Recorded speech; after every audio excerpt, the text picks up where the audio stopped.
Hello, ఈరోజు నేను మామిడికాయ పచ్చడి చేస్తున్నాను అండి. ఒక మామిడికాయ పుల్లగా ఉంది, ఒక మామిడికాయ, ఉప్పు, ఒక 3 స్పూన్స్ కారం, పసుపు, జీలకర్ర, మెంతుల పౌడర్ అండి. మామిడికాయ ముక్కలు మిక్సీ జార్లో వేసుకొని మెత్తగా పేస్ట్ చేసుకోవాలండి. చాలా మెత్త కాదు, కొద్దిగా బరుకుగా ఉండాలండి. దీంట్లోనే ఒక 1 స్పూన్ అల్లం వెల్లిగడ్డ పేస్ట్, పసుపు, ఉప్పు, మిర్చి పౌడర్, ఇంకా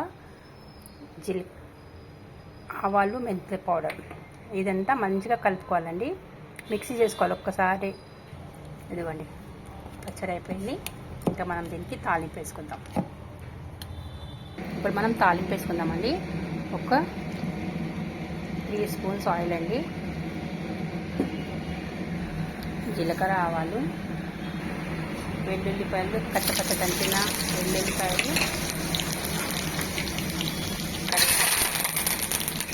స్టవ్ ఆఫ్ చేసేసుకోవాలి.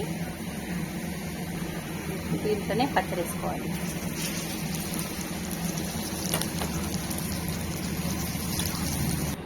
చలో, రెడీ అయిపోయింది పచ్చడి. Bye bye.